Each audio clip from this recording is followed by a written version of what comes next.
It is Locked On Jazz for the 26th of August. Can Donovan Mitchell really get better? And Andy Larsen kicks off the interview series with us. It's all coming up on Locked On Jazz. Pow!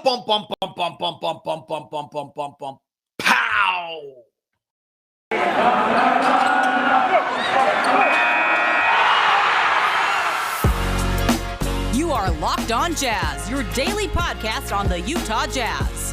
Part of the Locked On Podcast Network, your team every day. How are you? I'm David Locke, radio voice of the Utah Jazz, Jazz NBA insider. This is Locked On Jazz, your daily podcast on the Utah Jazz, give you insight, expertise, geeky numbers, and hopefully making it way better to be a Jazz fan each and every day. We are free and on all platforms. Please subscribe to the YouTube channel, David Locke, Locked On Jazz, or subscribe and follow on any of your podcast providers. Thanks so much for tuning in to today's show. Greatly appreciate it. Andy Larsen will kick off the interview series. Thanks to Ron Boone for the rest of the week and spending the time with us. That was kind of great. Love that. And we'll hopefully have Tony Jones, Thurl Bailey, all sorts of others coming your direction this week. Today's show brought to you by Rock Auto. Amazing selection, reliably low prices, all the parts your car will ever need. Visit rockauto.com. Tell them Locked On sent you. So I keep saying that I think the two teams in the West that I think are going to get better could be the Phoenix Suns, because Mikal Bridges, DeAndre Ayton, and Devin Booker all improve. The Dallas Mavericks because of Luka, and the Utah Jazz because of Donovan. So I guess that's three teams. Luka, if he improves, really becomes the best player in the NBA, and he very well may do that. So is it fair to think that Donovan Mitchell can actually get better? I think that there's a few angles on this. One is he's only in his fifth year in the NBA. I think we really are forgetting still how young of a player he is. And I go back to like when his very, very early days, and some of the people actually thought he was Allen Iverson. Like that was the player that he reminded them of with his ability. And you actually look at Iverson, and Iverson started his career at 24 points a game as a rookie, then went down to 22. Then he goes to 27, and he actually led the league. He jumps to 28 in his fourth year. He goes to 31 in his next two seasons, leading the team. So he goes from 24 down to 22, up to 27 to 28 to 31 to 31. Donovan has gone from 21 to 24 to 24 and jumped to 26 last year. And there's no question that what he did in the bubble against the Denver Nuggets kind of gave him the suddenly realization of what he could do. If you go back, prior, obviously, he'd had miserable playoff series. He explodes for 36 points a game against the Denver Nuggets in that 7-game series. He explodes again this year for 35 points a game, 5 rebounds, 5 assists in the 6-game series against the LA Clippers after averaging 29 against Memphis, but playing 120 minutes. If you recall, Donovan in the playoffs this year played 346 minutes and scored 323 points. 346 minutes and scored 323 points. I mean, he literally scored a point a minute played. He averaged 30 minutes a game against Memphis, scored 29 points. Played 38 minutes a game against the Clippers, scored 35 points. So he did, I think, again, kind of hit this level of like increasing his ability to score and what he can do. What's crazy is how much better Donovan got last year than the year prior. I don't think that's been talked about enough. He increased his shots by a shot a game, took 2 more threes a game. He shot 2 percentage points better on his 3-point percentage than he did prior. His effective field goal percentage went up a point. His free throws are always fabulous. His rebounding was the same. His assists went up a full assist a game. And then his pick and roll was a lot better.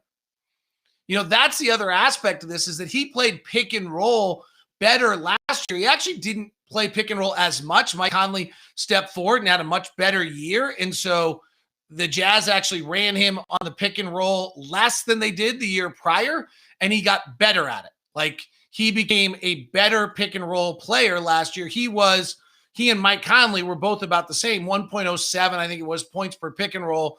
And really what Donovan was unbelievable with Rudy. He and Derek weren't that great together. Donovan was, if I remember, 1.1, 1.09 with Rudy, which makes sense. They're spending more and more time together. And Donovan a year before was at 1.04 points per pick and roll. So he went from 1.04 to I think 1.06, 1.07. He went with Rudy. He kind of stayed at 1.09 to 1.1 and got even better with that connection with Rudy. And now we'll see whether he can play with Hassan Whiteside or not. We certainly don't know that. The two players we've often compared him to are Bradley Beal and Damian Lillard. And I think there's comps to both. He's kind of a hybrid of both. Beal starts his career at 19 years old. And so you almost have to pick up Beal at 21, where he averages 15, then 17, then 23, then he's stymies. He goes from at 25 years old, he averages 26 points a game. That's right about where Donovan was last year at 24. The next year, Beal comes out and scores 31 points a game. He does it by taking 3 more shots a game, 1 more 3 a game. His 3-point percentage actually doesn't get better. It actually goes down. And he goes from 5.5 free throws a game to 8. Donovan went from 4.5 free throws to 6. Can Donovan suddenly get to 8 free throws a game? Because that would suddenly start projecting him up to some crazy numbers as a 30-point-a-game scorer. In the playoff series, he took 45 free throws against the Clippers in 6 games. He took 31 in 4 games against Memphis. So he took 86 free throws in 10 games. That's at 8.6 free throws per game, which is right about what Bradley Beal's done at 8 free throws a game. And you probably don't want to, play quite as physically in the regular season. So Beal makes that jump at 25 years old from 26 to 30 points a game, 31 points a game along the way. Now, the thing is, Donovan's usage rate is already pretty mammoth and Beal took his usage rate to 34%. Donovan's usage rate was at 34% last year. So Donovan already had the usage rate there. The other one we often compare Donovan to is Damian Lillard. And again, we're taking a lead of the league, and Dame enters the league at 22, which is pretty similar to Don. So he goes 19, 20, 21, 25. His 5th year, he jumps to 27 points a game. He does it by simply the same concept. 1 more free throw a game. He actually, at that point, was already taking 8 threes a game. He takes his jump from 27 points a game to 30, and he does it at 29 years old. He does it by adding 1 more free throw and going from 8 threes a game to 10 threes a game. The one thing on Dame, his usage rate has actually never exceeded the number of that you're talking about Donovan at right now. Dame's usage rate is at 31.5, and that's the highest he's been his entire career. When you look at and so Donovan is running at a usage rate that's much higher than Dame's ever been. And if Donovan's going to, it's just a question of what your role on the team is. But this is where, I do think Mikal Bridges and DeAndre Ayton and Devin Booker all get a little bit better. I think that, and Devin Booker's kind of at this same age point. I do think that obviously Luka just continues to get better, crazy as that might be. And then I think Donovan gets better.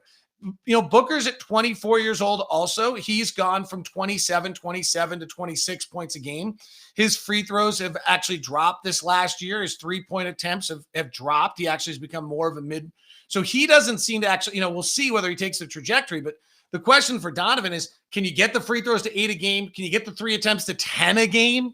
Like, kind of crazy to look at. Andy Larsen actually coming up in this interview series, which we've actually already completed. We'll touch on some of this and his vision of this. It's an interesting idea. That'll be later in the series of interviews with Andy, probably next week for you on that. So can Donovan Mitchell get better? Absolutely. Like, you look at he's an all-star level player. You look at all-star level players in their 5th years in the league, they take a step. That's when they get a step bet. They continue to take these steps. And the young players in this league are going to continue to make the strides. And that's what makes Phoenix and Dallas and Utah particularly interesting to me in the West, whereas Golden State, LA, Portland, I don't see it. Clippers, I don't see another step coming from anyone on those rosters the way I do for these. All right, Andy Larsen. We're going to review last year, the painful loss, how the Jazz were so great, all of that. And then next week with Andy Larsen, we'll look at the offseason moves, evaluate those, and then look at the entire Western Conference. Always fun. Andy and I will get into rabbit holes and all of that. Today's show is brought to you by my friends over at Murdoch Hyundai, located at 4646 South State Street, also in Logan and in Linden. It was a great pleasure earlier this week to send Jeremy over to see Josh at the Linden store. If you're going to stop by Murdoch Hyundai, please email me first at dlock@09@gmail.com, and I'll set you up with a VIP meeting. The Hyundai lineup's amazing. I'm driving the Sonata right now. I just finished with the Elantra, so I'm getting exposed to their sedans right now, and they're great. The SUVs, I've already bought 2 Santa Fe's, so I'm in on that. The smaller Kona, the beautiful Palisade. Would love one of those. They are just gorgeous. So I'll check it out. Murdoch Hyundai, located 4646 South State Street, also located in Linden and in Logan. Today's show is brought to you by Sweat Block. It is better than any antiperspirant. If you are an excessive sweater, this is the answer. Doctor created, doctor recommended. This is crazy. It works up to 7 days per use. The dry shirt guarantee is coming to you from Sweat Block. They've been a bestseller on Amazon for the past 10 years, and now you can use the promo code LOCKEDON at sweatblock.com to get 20% off. Sweat Block is stronger and more effective than most clinical antiperspirants. You simply apply it at night before bedtime, go to bed. The next morning you wake up, you wash, you go about your day. You are sweat-free, guaranteed. Try Sweat Block. Use it once or twice a week. It keeps you dry all the time. No more pitting out. No more walking around with your elbows down because you don't want anyone to see the pit stains. No more big presentation and you pit out. No more poor high school kids that are feeling bad. It's a great answer for you. You can wear whatever you want. You have a little secret confidence to what's going on. It's all at Sweat Block. Check it out, sweatblock.com with the promo code LOCKEDON.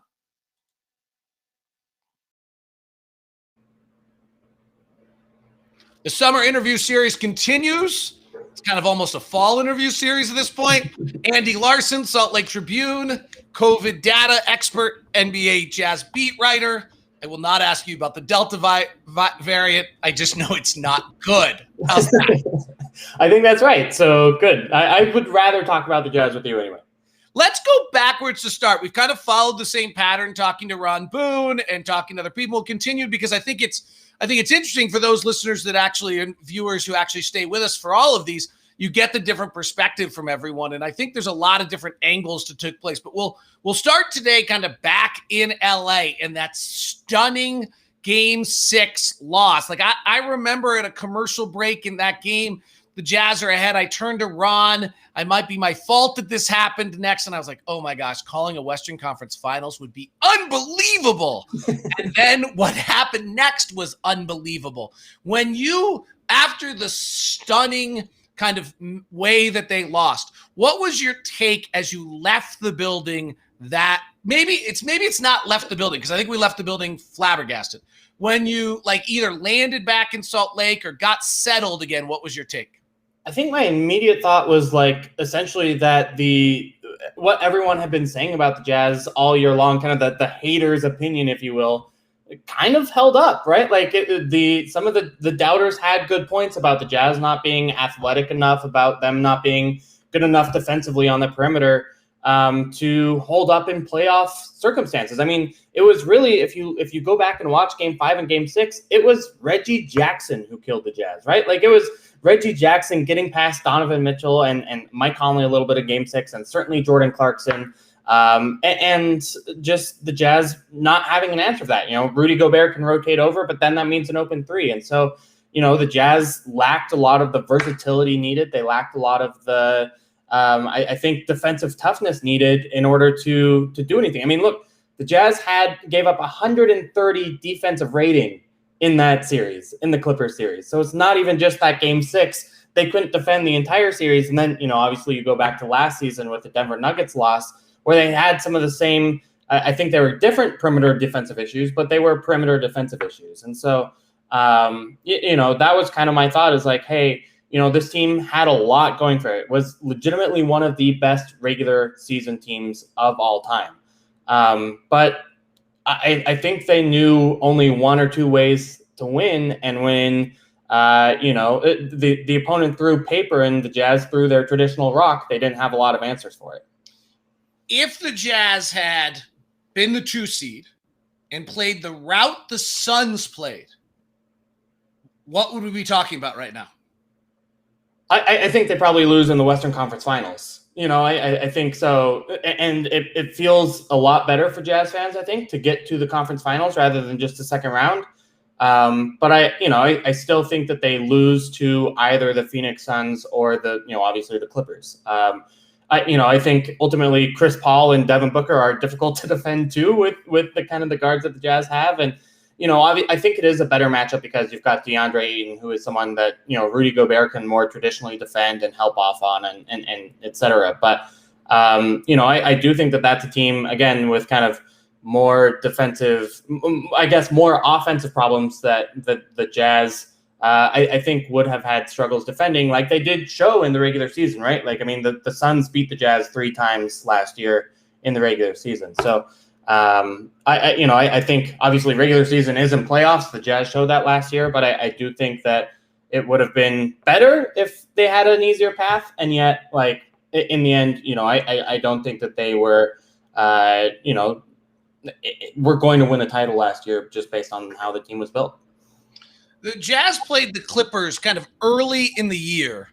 I don't remember exactly when it was, but it was the night in which they suddenly put Marcus Morris at the center and spaced him to the corner and went on that run late. And I don't remember if the Jazz won that game. If the Jazz beat the Clippers like 106-101 on January 1st, but I think it's a little later than that. Yeah, it was their second game. I know, or maybe it was their third game, because the second game they didn't play any of their stars. The third game was the game you're talking about where they went small for 6 minutes in the fourth quarter, and the Jazz ended up losing that game as kind of a result of that run that the Clippers went on. It's almost as though the weakness was exposed on that night. And then the Jazz somehow dodged the way through the rest of the league without everyone picking up on it. Yeah. I mean, that's one theory. The other one I have is that, it's like one of these things you talk about it a lot, and then you're like, oh God, that actually really mattered. So 2 years ago, the Jazz made 5 roster changes. All of them were offense for defense. And it was obvious they had to, right? They had played Houston and Golden State, and even when the defense was good, the offense wasn't good enough to actually let them win a playoff game. So they made 5 changes that were all offense for defense. Since those changes, when Rudy Gobert has been off the floor defensively, regardless if it's Tony Bradley or Derek Favors, the defense has been just awful. Mm-hmm. Awful. Is that actually the whole thing here, that all someone has to do right now is just negate Rudy Gobert? That the Clippers did the equivalent, right? By putting all 5 smalls and making Rudy play in the corner, then they basically took him out of the game in that game in the regular season, and then they tried the same thing. That's basically the same principle, is that if Rudy's not involved, the Jazz defense has been really bad for 2 years in a row. Is that the takeaway that actually, and that's where I'm not sure Phoenix or Denver or even the Lakers could have exposed that the same way the Clippers did. That's my one little thing where I'm not sure I totally agree with your theory on that they would have lost somewhere along the way, because, I mean, obviously health matters, but DeAndre Ayton's on the floor. Rudy Gobert is impacting every defensive play still.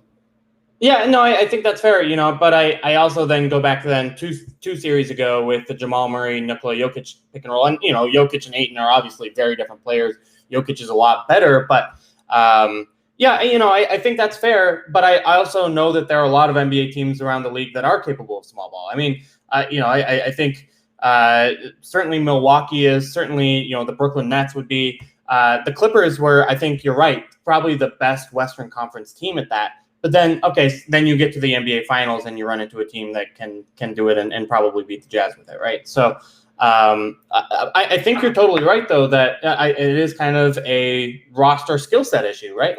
where the Jazz went so offensively oriented, and I think rightfully so, and said, hey, we need to put all of our chips around Rudy Gobert as a good defender. But you're right. Like, you can, the thing about defense differently than offense is you can kind of, I don't want to say scheme a guy out of a game, because I think even Rudy was still moderately impactful during those Clippers series. But like, if you're just giving him help and recover situations over and over again with 15 seconds left on the shot clock, like you just don't really have a chance. Like, the NBA teams are going to be good enough at knocking down those threes for the most part to beat you. And so I think that's where we have seen for the past 2 seasons, just whether or not being able to stop Jamal Murray, giving him 2 50-point games in a series, or again, the likes of Reggie Jackson breaking you out of beating one of the best, again, regular season teams of all time. I think clearly it's Rudy Gobert and everyone else defensively on this roster. And, I think we can quibble about whether or not that's been fixed or helped in some way, but I don't think that, it's just it's definitely a weakness of how the roster has been built right now. All right. If I'm listening right now, I'm a Jazz fan, I'm screaming at us, but they were injuries. There were injuries. So there's 3 questions I think that are lingering here. One of them is, what about the injuries? 2 is, how are they the best regular season team or one of the best ever? And 3 is my new theory on 15%. We'll touch on all 3 of those when we continue with Andy Larsen in our summer interview series here on Locked On Jazz. Free and available for you on all platforms. It is Locked On Jazz.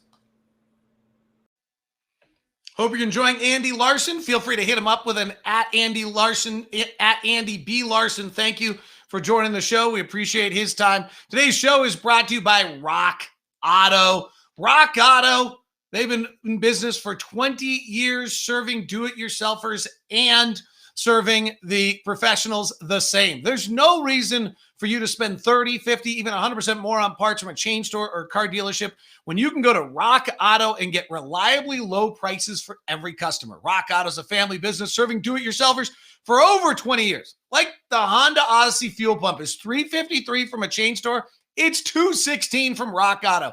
Go and explore the old school, easy to use website today and find the solution for your auto part needs. It does not matter whether you are a do-it-yourselfer or whether you are a pro. Rock Auto is a family's business who's been treating all of you the same the whole time. So what are your auto part needs? Rock Auto has it. It can be a carpet. It can be a brake lamp part. It can be a tail lamp, motor oil, all of it there for you. Right, Locked On in the How'd You Hear About Us section when you check out, please. Go to rockauto.com right now. See all the parts available for your car or truck and write Locked On in the How'd You Hear About Us section. Amazing selection, reliably low prices, and all the parts your car will ever need. It's rockauto.com. Today's show is also brought to you by Built Bar, the great tasting candy bar. Protein bar. Built Bar, 100% chocolate, 100% delicious, healthy, high protein, low calorie, all the yum. And if you're watching on YouTube, here it is. Oh, but this is a prized possession. This is a coconut brownie chunk bar that I still have because I made that order. This is not some false advertising. Here it is. Here's the wrapper. There's yesterday's wrapper. They're all around the house. They're Built Bars. Check it out. The macros are amazing. You can't believe you can get a protein bar that tastes this good with 130 calories, 2.5 fat grams, 4 net carbs, 4 sugar, 17 grams of protein. It's all at built.com. Use the promo code LOCKED15 to get 15% off when you check out. It's LOCKED15 to get 15% off at built.com. Okay, everybody can stop screaming at me and Andy. We will address the fact that Donovan Mitchell was on a leg and Mike Conley was on no legs. And then we also will address a comment Andy keeps referencing, which is, hey, they were one of the great regular season teams of all time. And then I have my new, I have a bunch of theories about where the NBA is. We're going to get into a bunch of them over this kind of extended period of time, but we'll get into one of them, which is 15%. All right. So we do all this evaluation. The defense definitely fell apart. Mike Conley and Donovan Mitchell are not making all defense anytime soon, but Donovan Mitchell was pretty horrendous defensively in Game 6, understandably so. He couldn't move, and Mike Conley couldn't move either. So, I got it. Everyone's got injuries. The Lakers get the loudest megaphone to hear. But if you're kind of evaluating that season, how much do you say, well, wait a sec, Donovan and Mike were just not right, and I can't just make kind of definitive statements because of that. Yeah, I think a little bit, and I think Donovan Mitchell and Mike Conley look a lot better defensively if they're not injured, right? Like, I think ultimately Donovan was incredible offensively, right? Like, just put up shots and made them at such a rate that it kind of didn't matter what else he clearly deserved to be out on the court. But defensively, yeah, he was a nightmare. He was getting driven by and helping in weird situations because I think once the Jazz kind of were going or allowing that huge Clippers run, he wanted to try to make a play defensively, but that often left whoever he was leaving open from three. I think Mike Conley was really good in the regular season defensively last year. And I think that was kind of his ability to shade plays where it matters. It's not that he's a physical defender, but he can get around screens. It's that he can get people to Rudy Gobert. And then, because of his tenure in the league, he's good at getting steals and good at reading a defense in a team kind of way. So I think, healthy Mike Conley really helps. I think healthy Donovan Mitchell is less. I don't think regular season Donovan Mitchell is a good defender. As much as he says he would like to become that, he hasn't been that in his NBA career. So until further notice, we're going to assume that he's probably a below average defender. And then, it's kind of about, is that better than the kind of horrific defender that he was in Game 6? Probably, yeah. And, some of those issues are gone. Jordan Clarkson doesn't have that same excuse, and Jordan Clarkson got beat a lot, right? And I thought Royce O'Neal was decent and actually was maybe one of the second best Jazz player in Game 6, and yet still is not kind of a one-man defensive answer in the way that, it's just really hard to be in the NBA right now. So in the end, I think the injury certainly hurt. I think one of the ones that we don't talk about is Rudy Gobert gets hurt early in Game 6 and, plays through it, but clearly wasn't helping and recovering in the same way. Now you were down to a 3-2 deficit before that. And so again, it's not a sure thing that if Rudy doesn't get hurt, then you're in a good spot. But I do think sometimes that's forgotten as we analyze Rudy's performance in particular that game is, it wasn't the same Rudy that we're used to because he was playing at like 75% trying to play through this injury. Let's take a step even further back. You've referenced it, one of the great regular season teams. How'd they do it? How did they become one of the great regular season teams? I would pause for a moment, just either because I'm understand the NBA after covering it for 30 years, like I'm really old, or two, that I'm a Pollyanna homer. You can decide which. By the way, having a conversation about your team in a championship light is an incredible feat and honor as a fan. Like, let's make sure we understand the context of this conversation is like, why didn't they win the title? That is not a conversation that most teams ever get to have. So let's make sure that's good. Now, with that said, backwards, how did they become this? What did they do? What was the reason they were such a great regular season team? Yeah, I mean, look, and to back that up, I mean, I think they are 6th or 7th all time in terms of point differential just throughout the season. And because they were blowing teams out, I used the analogy earlier of rock, paper, scissors. They had the biggest, baddest rock that we've seen in some time. They had this amazing attack of a three-point shooting around Rudy Gobert, of transition aggressiveness and getting those threes up, and 8 3-point shooters on the roster, and guys who were just efficient as all get out in terms of making those plays. I mean, they have 5 different pick and roll guys who are very good to excellent in the synergy metrics, right? Guys who are running screens with Rudy Gobert and are making the right decision. And they make right decisions in different ways, right? Like Joe Ingles is not as good at kicking out to the 3-point shooters as Donovan Mitchell is.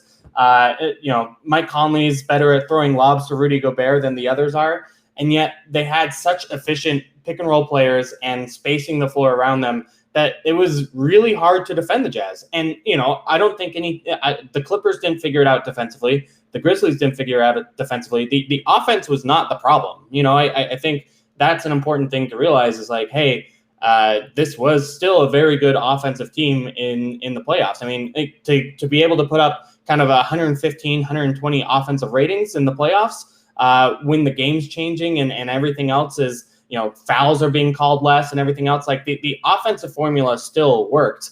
It's just, again, the defense that let them down. But that tremendous kind of rock they had was, one of the best regular season weapons we've ever seen. The transition stuff was really interesting, right? It was, and that was like a smart Quinn thing coming into the year. Of like, you and I both know Quinn's working on stuff every year to like change what the Jazz bring. What is it that we're going to do differently and better this season to make us a better team? And that was Quinn's kind of key insight last year of like, hey, we're going to be really aggressive in transition and get a ton of points from it and just kind of blow teams out. And they did. One of the stories I thought got covered the least is actually the fact that he made that change during the pandemic. During the bubble. During the, that change actually happened in the bubble. If you go, nobody really paid attention to the, whatever was it, 8 bubble games or whatever they played, and you're doing it with different teams, and, only like 5 of them seem real. And then all of a sudden, I remember I looked back on cleaning the glass and it was like percentage of threes, 45%, 48%, 40, 52%, 53%. I was like, wait, this change happened. Quinn went to and actually I've talked to him about this. It's pretty interesting. His point is that you don't really know a player until you have them. So, like, you can look at Bojan Bogdanovic and you can try to figure out who he is as a player, but you don't really get it until he's yours. And, like, you can add Jordan Clarkson in the middle of the year, but you can't actually adapt to Jordan Clarkson until you have a moment once the season's over. So he used that time to adapt to who Bojan Bogdanovic and Jordan Clarkson really were and what he understood he had at that point compared to what he had before. Pretty brilliant. Well, and I think, like, I wonder if Bogey's absence last year triggered some of that, right? Like, I remember talking to Quinn, and he said, was basically trying to figure out how they were going to make up all these 3-point shots that Bogey takes and makes that are a kind of, again, a bedrock of the Jazz's offense, right? Like, him being able to make shots at 40% is a really big deal given his volume. And the way to make up the volume was to be more aggressive in taking the shot, either in pick and roll pull-ups from beyond the arc or in transition. And, you're right that they showed that in the bubble last year and then really showed it in the regular season and heck, in the playoffs too last year. Okay, here's my thought. And this gets into a bigger picture. We'll get into this deeper on our third day worth of shows here. But just a quick thought. 15% theory. The Jazz had like 15%, 20% chance to win the title. Yeah. It didn't come up. They have probably 15 or 20% chance again. Milwaukee had a 15 or 20% chance, and they lost to Toronto. And a double overtime game 3 that didn't go their direction when they were up 2-0. And if they won it, maybe that was their 20%. The next year they had a 15 or 20% chance to win the title again, and they ran into the wrong Miami team and had all sorts of internal craziness because of the Jacob Blake stuff. They had a 15 to 20% chance this time, and it came up for them. And they're probably going to have a 15 to 20% chance next year, and they're not going to win it. Like maybe the fact is the Jazz had a 15 to 20% chance to win it, which is amazing. But like 15 to 20% chance means you actually don't win it 1 out of 5 times.